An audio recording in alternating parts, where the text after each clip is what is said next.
moi, l'espace souterrain, c'est un endroit stable, maîtrisé, et du coup, plutôt que d'aller au bistrot et de dépenser un PEL dans la bière, je préfère aller me caser avec mes potes sous terre. Donc c'est aussi un espace privilégié.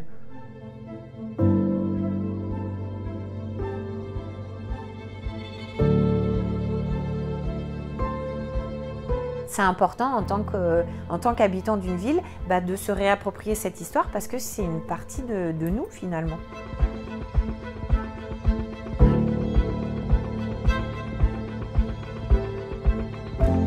Si on prend juste les éléments factuels sur les arêtes de poissons, c'est déjà un mystère absolument fantastique.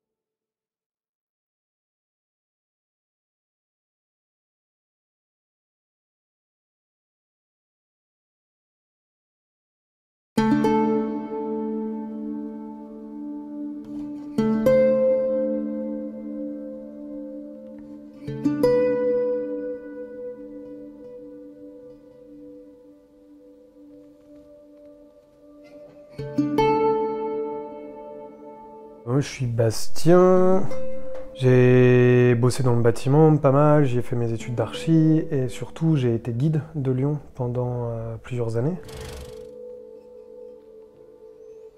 J'ai fait pas mal de recherches dans les ovnis du patrimoine. En gros, ce qui n'est pas considéré comme du patrimoine, mais qui pourrait l'être. Du coup, c'est un peu par ce biais-là que j'ai commencé à m'intéresser aux arêtes.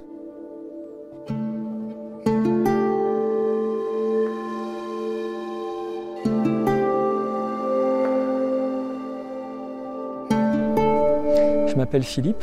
Le sujet des souterrains, des galeries et des labyrinthes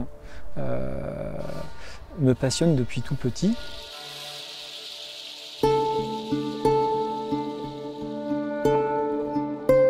J'ai pris connaissance de l'existence de souterrains à Lyon en 1998 au Café de la Martinière. On buvait un coup avec quelqu'un que je connaissais qui parle de galeries qui descendent sous le niveau du Rhône. C'est à partir de 2011 que je commence, je ne sais pas pourquoi, à m'intéresser véritablement à ce sujet. Et en 2016, je me suis dit ce serait très chouette d'avoir un support pour créer des conférences immersives sur les arêtes de poissons. La visite virtuelle permet à tout à chacun de pouvoir avoir la sensation de voir les arêtes de poissons depuis chez soi.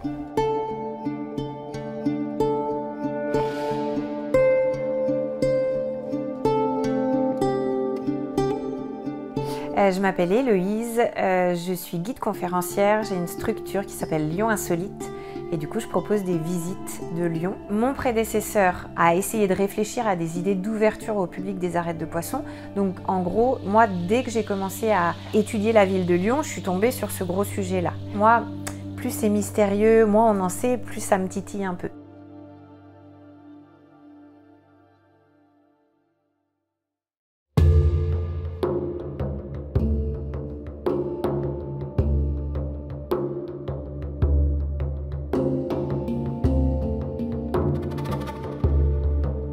Les arêtes de poissons sont retrouvées à l'époque moderne le 18 février 1959. C'est en mai 1959 que 4 à 5 mètres cubes d'ossements humains paraissant très anciens vont être retrouvés dans ce qui est le second coude du réseau de la colonne supérieure.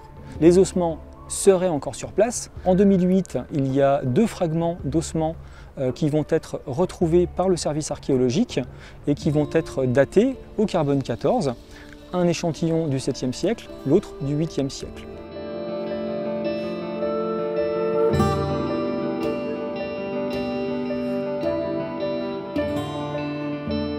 On suppose que c'est l'architecte Soufflot qui a un immense projet immobilier au niveau du quartier Saint-Clair qui va vraisemblablement retrouver probablement une fosse et déplacer ses ossements dans le second coude via un puits.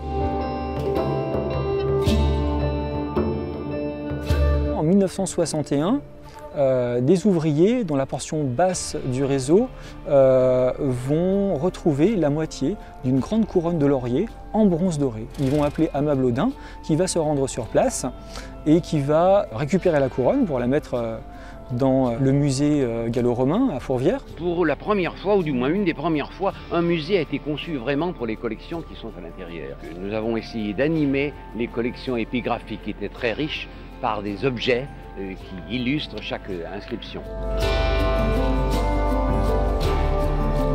Aimable Audin, il va observer les maçonneries, il va observer les galeries et il va dire la seule chose dont on peut être sûr, c'est qu'il ne s'agit pas d'un ouvrage antique. Et je pense que le fait que Audin ait dit ça va avoir un impact sur les différentes hypothèses qui vont être émises par la suite.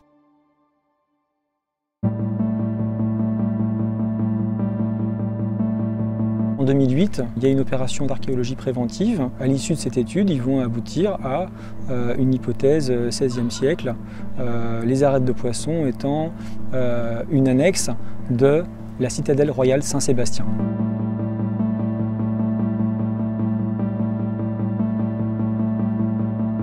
En 2008, ils vont également faire des carbone 14 sur des charbons de bois qu'on trouve de manière très ponctuelle dans les mortiers des voûtes. Finalement, ils vont attendre 2013 pour sortir le résultat. C'est un coup de théâtre, c'est-à-dire qu'on passe du XVIe siècle à l'an 0.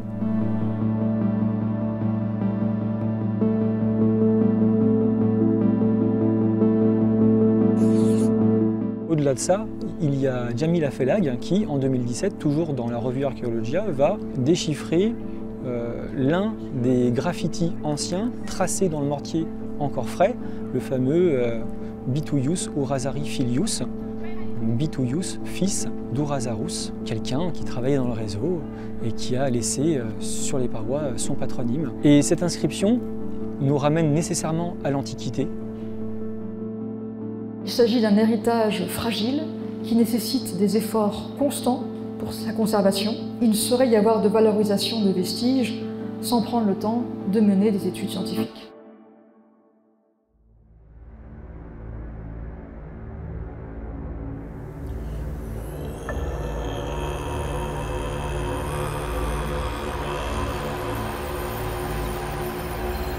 Il y a également, en 1950, lors d'un sondage réalisé par des ouvriers, la moitié de la dépouille d'un légionnaire qui va être retrouvée.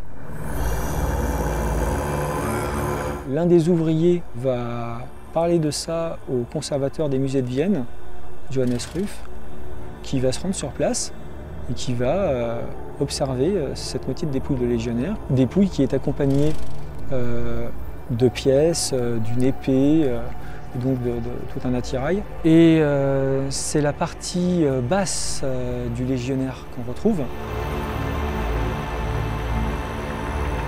On le retrouve au pied d'un contrefort, d'un petit mur de soutènement qui se trouve dans la cour de cet immeuble. Si on regarde le réseau en dessous, on aperçoit qu'il y a un puits, effectivement, pile là où pourrait être dessinée la dépouille du légionnaire, et que la partie haute du légionnaire serait dans la partie intérieure du puits. Le puits étant déjà comblé a priori à cette période-là, les remblais étant moins meubles, la partie haute du légionnaire aurait pu sombrer plus vite que le bas du corps dans le sol. Or, ce légionnaire, on va trouver une date dessus qui nous fait penser qu'il était là pendant la bataille de Lugdunum de 197.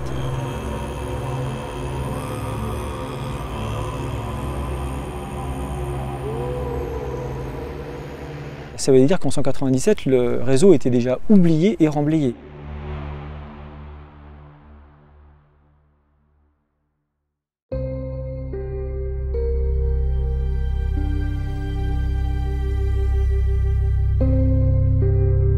Sur la fonction, alors j'ai entendu énormément de théories différentes, certaines farfelues, certaines rigolotes, d'autres excitantes. Mais celle à laquelle je crois le plus, c'est l'espace de stockage.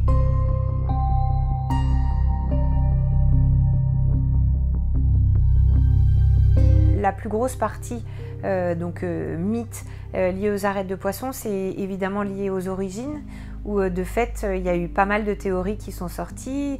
Moi, celle que j'avais trouvée très intéressante d'un archéologue de Vienne qui nous avait expliqué que probablement ça pouvait être considéré comme un ouvrage de drainage parce que à l'époque romaine il y avait une pluviosité très très importante et que de ce fait au-dessus il y avait ce qu'on appelait le sanctuaire fédéral des Trois Gaules, et comme c'était un élément qui était hyper important, les Romains étaient des gens qui étaient quand même assez précautionneux et ils avaient considéré que puisqu'il y avait ce problème de pluviosité, et ben ce souterrain aurait pu être une galerie de drainage pour permettre d'éviter que les eaux de pluie viennent s'infiltrer et ne viennent ensuite faire sabouser la colline de la Croix-Rousse, sabouser, verbe lyonnais très élégant, qui veut dire s'éclater comme une bouse.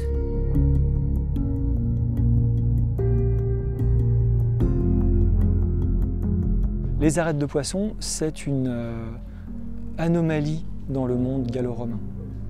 Les techniques de construction, les matériaux, ça ne ressemble en rien à des galeries romaines.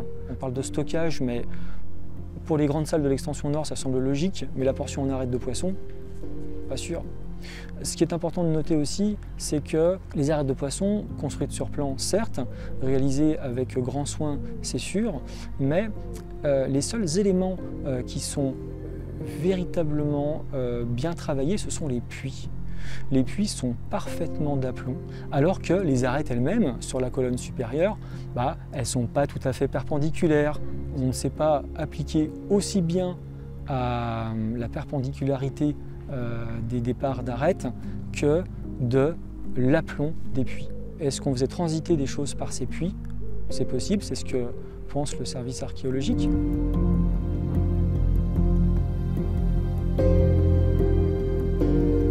J'ai eu l'occasion de me balader avec des vrais spécialistes et de rester bloqué sur des traces dans l'enduit à la chaux qui donnaient des indices sur la mise en œuvre et la technique constructive pour creuser jusqu'au fond des arêtes. Enfin, quand on vient à passer plusieurs heures debout à regarder une trace dans un enduit, c'est que t'es un peu toqué et que c'est excitant, quoi.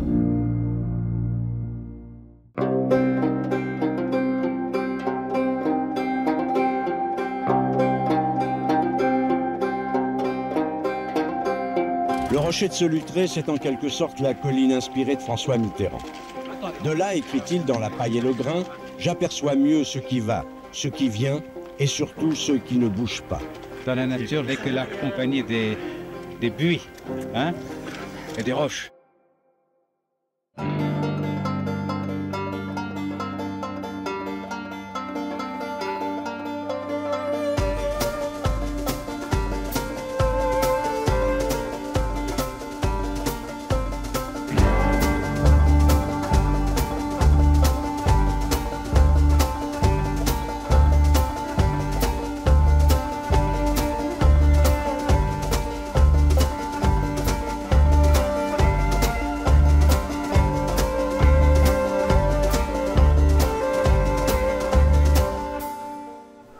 Donc je découvre ici les arêtes de poisson.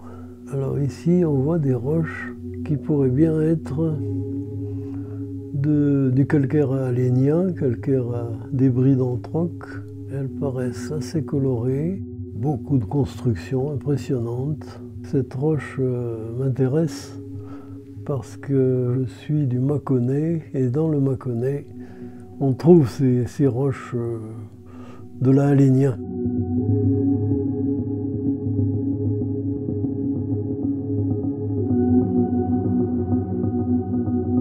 Mes intérêts actuels, c'est de découvrir tous ces mondes passés, donc observer,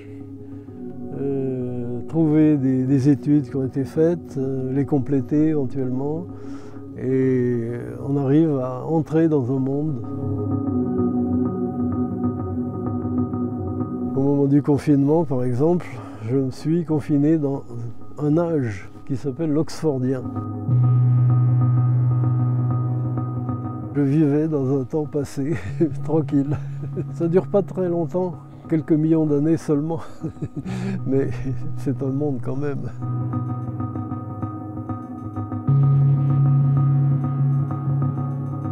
C'est entièrement du calcaire anthroque à débris d'anthroque, tout ça. Ouais. Il y a une unité dans la lithologie, c'est dans la composition de la roche qui est remarquable. Nous avons une structure typique, c'est-à-dire une couche, cette couche-là, qui se termine en pointe. Ça indique que c'était une masse de ces débris d'anthroque qui étaient poussés par les courants, en particulier des courants de marée.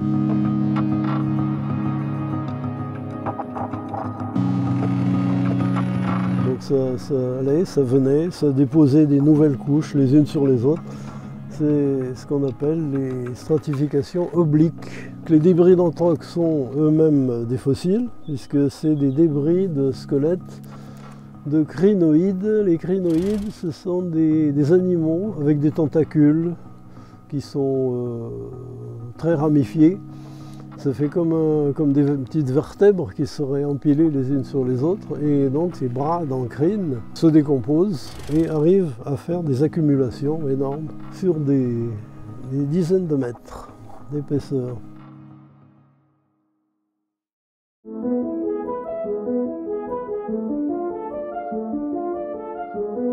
Alors le calcaire anthroque, c'est une très bonne roche, donc exploitée depuis Tournu jusqu'à Mâcon chez nous. Donc il faut imaginer un transport sur la Saône depuis Cicélo au nord de Mâcon jusqu'à Lyon.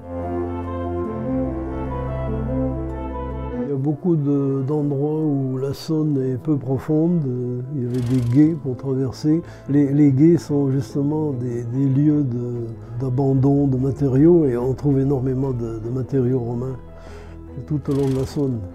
Et puis la Saône, je crois que c'est César qui disait on ne sait pas de quel côté il coule. Très peu de pente, donc forcément navigable, facilement. Le monde romain est basé sur l'esclavage, il faut bien le dire. Et les perdants étaient prisonniers, mais il y avait très peu de prisons. Ils étaient tout de suite condamnés aux mines, alors soit parce qu'ils avaient perdu la guerre, soit parce qu'ils étaient condamnés pour une raison ou pour une autre.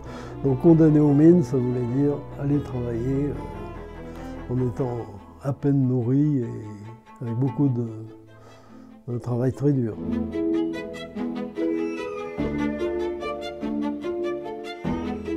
Les pierres les plus anciennes sont taillées avec un outil qui s'appelle l'escoude. Cet outil permet de tailler des saignées très fines, donc un minimum de dépenses d'énergie, enfin relative. Hein. Quand un bloc était dégagé avec l'outil sur les trois autres faces, le carrier pouvait essayer de sortir le bloc, c'est-à-dire mettre des coins ici sur des emboîtures. Il faisait sonner les coins avec une grosse masse et le bloc était censé se dégager proprement.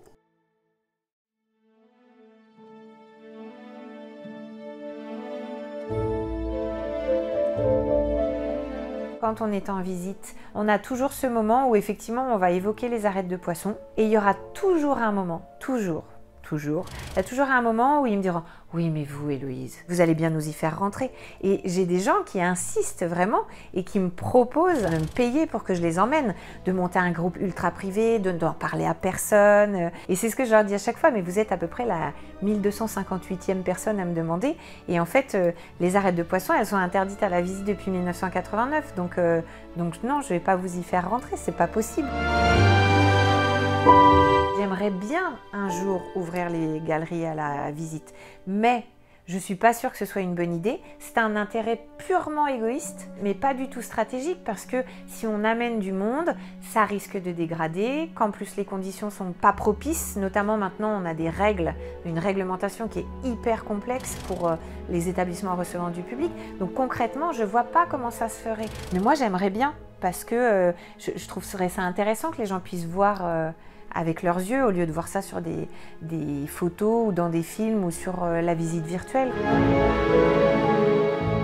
C'est important de le donner à voir, ce bâtiment, pour qu'il soit préservé. C'est important qu'il y ait une grande partie de la population lyonnaise qui soit un peu à jour de ce qui s'y passe, de ce que c'est, ce que ça représente, et que ce soit vu et connu. L'envers de la médaille, c'est que ça donne envie à tout un tas de rentrer dedans. Et du coup, des grosses ressoirs, des déchets, des excréments, du démontage de pierres, les gens qui ne peuvent pas s'empêcher de mettre le doigt dans les graffitis qui sont très fragiles. Je pense qu'il devrait faire un projet et débloquer un financement là-dessus. Ça va coûter extrêmement cher, sans toucher au patrimoine, du coup, parce que tu interviens sur un patrimoine antique, donc le but, c'est pas non plus de le surdégrader pour le rendre visible. Un musée, tu peux le sécuriser, parce que tu as des gardes, des machins, des trucs, tu maîtrises les entrées. Là, c'est un peu plus compliqué, parce que ça pop dans l'espace public. Et qu'il y a quand même des centaines d'excités qui pourront toujours rentrer, et la ville n'a pas les moyens de le sécuriser. Et s'ils jouent au chat et à la souris, ils vont perdre.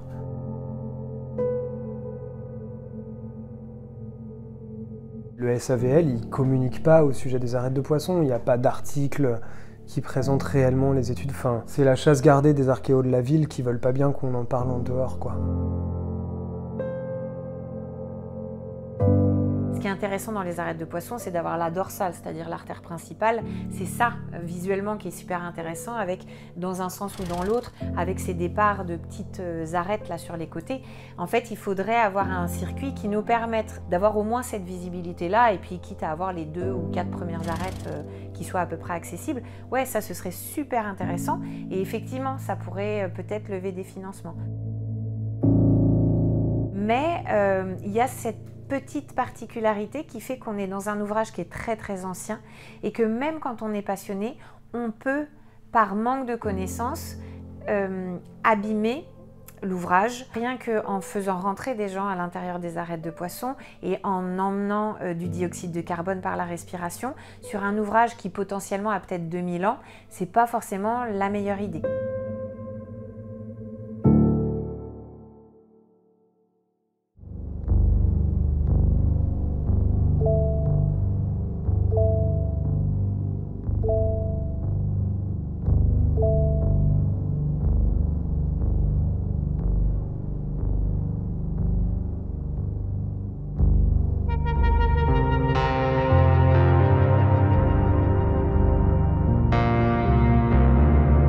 Construction du tunnel Motte-Doux, il y a 5 arêtes qui vont être tronçonnées et une portion non négligeable de la colonne inférieure. Ces éléments-là sont perdus définitivement. Il est aujourd'hui très peu probable que l'urbanisme vienne à nouveau impacter le réseau. En tout cas, c'est ce que disait l'ancienne directrice du service archéologique.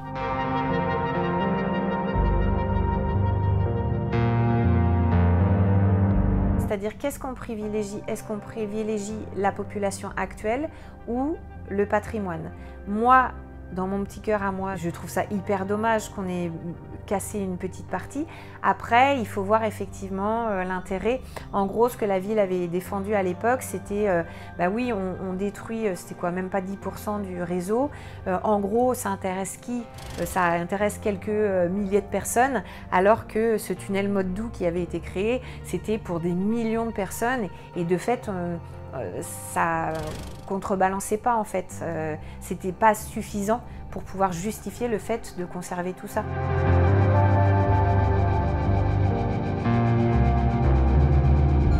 En m'intéressant aux arêtes de poissons, j'ai voulu parler avec tout le monde et c'est vrai que toutes les portes ne se sont pas ouvertes. Il y a des gens qui ont bien voulu partager leurs connaissances, d'autres qui étaient plus réfractaires au fait d'être ouverts à un dialogue, à une discussion sur le sujet.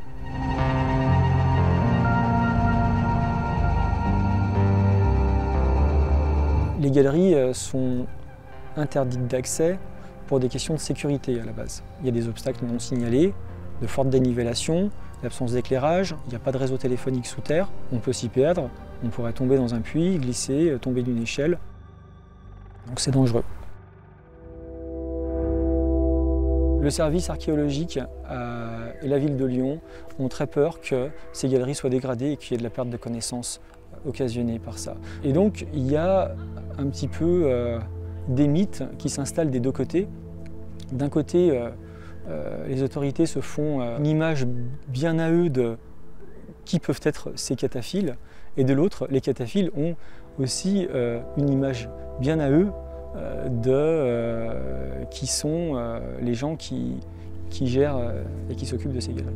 Parmi les passionnés de galeries qui sont respectueux des galeries, il y en a beaucoup qui pourraient tout à fait travailler comme bénévoles pour aider pour les chantiers de fouilles archéologiques dans les galeries. Et c'est vrai que je pense que recruter parmi cette population-là, ce serait très intéressant, ça permettrait déjà de commencer à réconcilier ces deux mondes-là.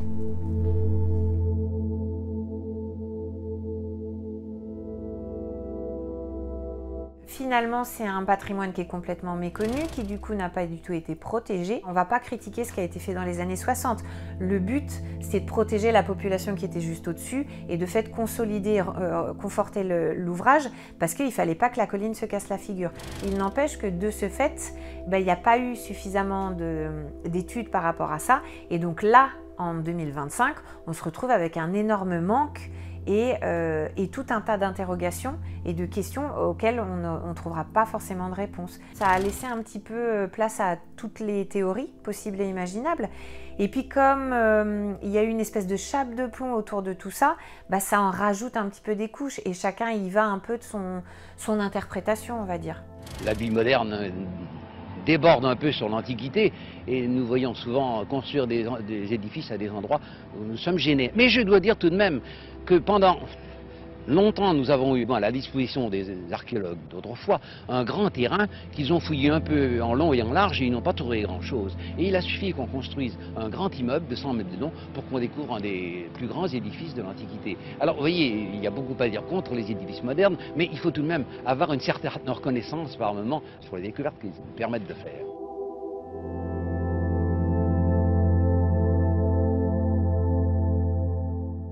Le gros caillou aurait été amené par les glaciers du Rhône. Il aurait été déposé à 50 mètres environ, en dessous de son emplacement actuel. À cette époque, il y avait ici des forêts, des bois, et les premières peuplades auraient amené le gros caillou et l'auraient déposé à l'emplacement où il se trouve actuellement, pour en faire ce qu'on appelait alors un tournaire, c'est-à-dire un rocher astronomique d'où l'on étudiait la position du Soleil et des planètes. Je crois que ce qui compte surtout, c'est le symbole du gros caillou, car planté au sommet de cette colline, il symbolise l'élan, le mysticisme du Lyonnais, mais encastré dans la terre, comme vous le voyez, il symbolise aussi sa stabilité et son sens pratique.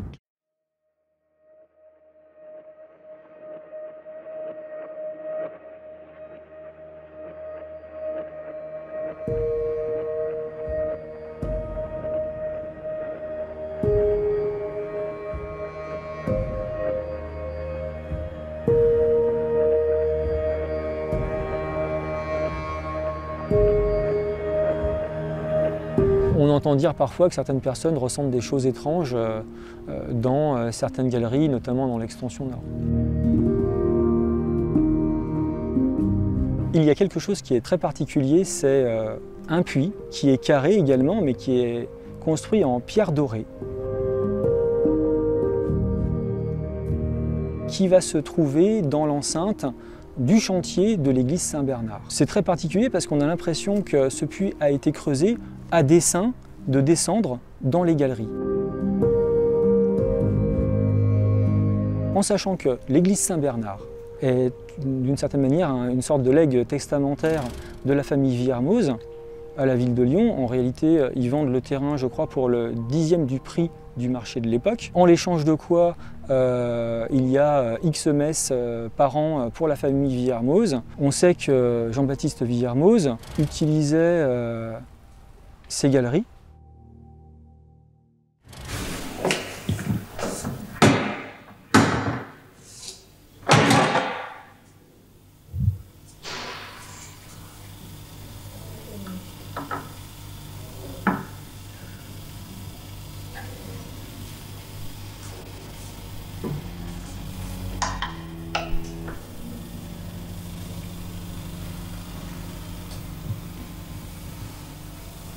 Je suis navré, monsieur, je ne peux pas vous laisser entrer dans ce temple, vous n'avez pas reçu d'initiation. Et pourquoi? Je comprends pas. C'est une enceinte réservée aux francs-maçons. Rien de ce qui se passe ici ne pourrait vous intéresser. On ne veut pas être témoin de la maçonnerie, il faut la vivre. Elle est incommunicable au plan intellectuel.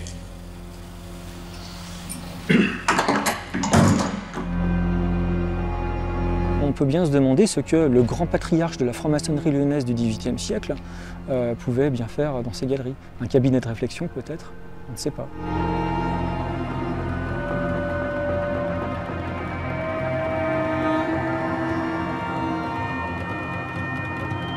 connaît l'influence que la franc-maçonnerie a pu avoir dans toutes les sphères et à toutes les époques ici à Lyon. Et de ce fait, oui, je pense qu'effectivement, c'est tout à fait possible qu'il y ait un lien.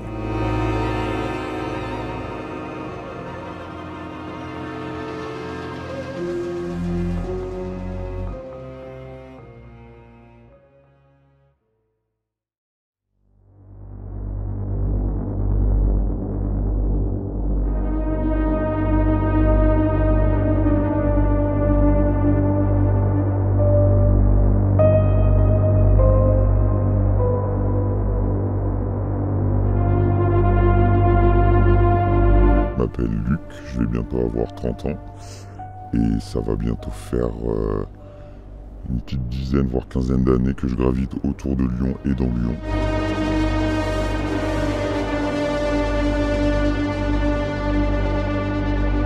Alors comment j'ai découvert les arêtes de poisson? C'est une histoire assez marrante. Je crêchais chez un pote. Il y a combien de temps? Il y a bientôt 7 ans. Il avait acheté un petit livre sur les secrets de Lyon. Et dans ce livre, il parlait justement des arêtes de poisson et de ce que c'était que les arêtes de poisson. Et ça m'a fasciné. Je me suis dit, il y a un univers souterrain dans Lyon qu'on ne connaît pas et dont on n'a jamais entendu parler. La culture underground, ça m'a toujours attiré depuis que je suis ado. Il y a ce côté accroché au temps, mais en même temps qui n'est plus là, et le fait de remettre les pieds dans des lieux un peu oubliés, c'est leur redonner un petit peu une seconde vie. Et moi je trouve ça trop bien. Ouais.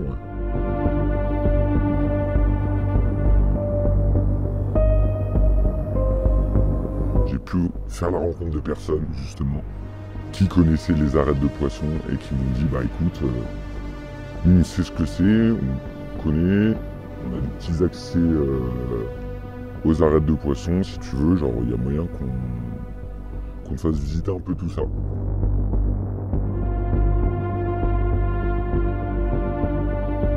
Les mecs avec qui j'étais en contact avaient le double de clés d'un accès pour le coup caché. C'était limite vraiment entre deux immeubles, il y avait une porte d'accès, machin, on avait fait le double des clés, ça descendait à pic. Genre, oh, les gars, trop bien. Ça s'est fait beaucoup de bouche à oreille pour le coup. On s'était donné un point de rendez-vous, telle personne se retrouve là, telle personne se retrouve là. Il y avait un mec qui organisait le tout en disant le groupe 1, vous arrivez ici à telle heure, on vous fait rentrer. 30 minutes après, le groupe 2, vous arrivez ici, on vous fait rentrer. Et 30 minutes après, le groupe 3, vous arrivez ici, on vous fait rentrer. Et puis pour la sortie aussi, les consignes c'était si vous en avez marre, vous vous reposez, il n'y a pas de souci, mais pareil, on ressort par groupe. On vous laissera pas sortir tout seul, remonter s'il y a de problème, c'est pas possible en fait. Faut que ce soit le plus discret possible. Le petit plot twist de mon histoire un peu, c'est que j'ai eu la chance et la malchance entre guillemets de tomber dans le milieu de la free party assez jeune, et notamment une free party dans les arêtes de poisson. Je sais que les personnes que je fréquentais à l'époque, eux ont continué, je ne sais pas si c'est encore le cas aujourd'hui. J'espère pas parce que c'est très dangereux. Comme dans les catacombes de Paris aussi, hein, ça reste la même vibe de on descend sous terre. Si on a le moindre problème, on remonte en urgence, on est dans la merde. Il y a des groupes électrogènes qui tournent pendant des heures et des heures, donc il y a des vapeurs d'essence. Mais la magie, encore une fois, du lieu prêté à ce qu'on fasse la fête dedans. Et la drogue, ça vous met hors du temps, de par les effets psychotropes de ce que les gens peuvent consommer en free party. Comme son nom l'indique, c'est des arêtes de poisson, donc il y a des artères principales, avec beaucoup de sous-branches, beaucoup d'escaliers. Déjà, faut pas se perdre. Si tu connais pas bien, t'es mort. Ça peut se péter la gueule à tout moment avec l'érosion, avec la pluie, parce qu'il faut pas oublier qu'on est sous le plateau de Croix-Rousse. À tout moment, il y a un escalier qui pète. C'est vieux, quoi, les gars. Genre, c'est super vieux, ça peut être entretenu. Ça a été laissé à l'abandon pendant des années, des années. S'il nous arrive un truc, s'il y a un mec qui fait une OD, s'il y a un départ de feu. Moi, si j'ai un conseil à donner, c'est n'y allez pas tout seul déjà, et n'y allez pas tout court. C'est dangereux, déjà de 1, c'est super dangereux. On ne sait pas sur qui on va tomber, encore une fois, on ne sait pas sur quoi on va tomber, et surtout, si les aires de poisson étaient fermées au public, c'est qu'il y a une bonne raison.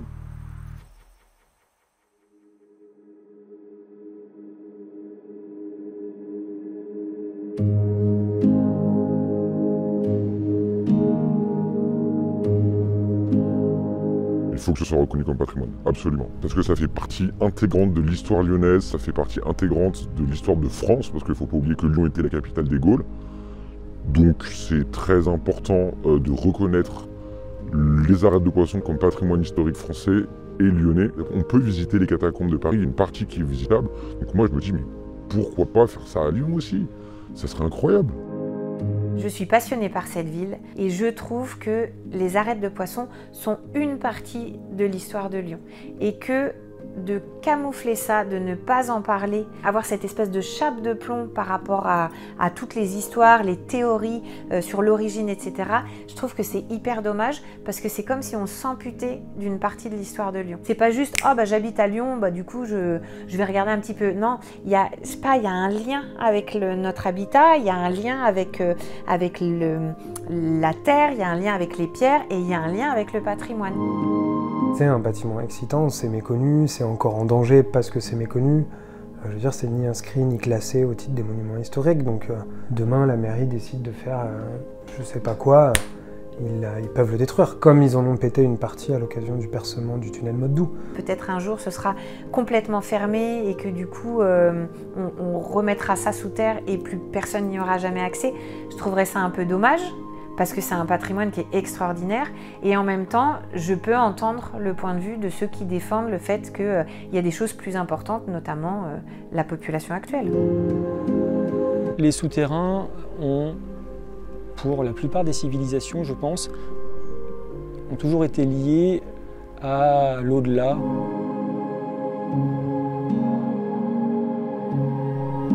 À la mort.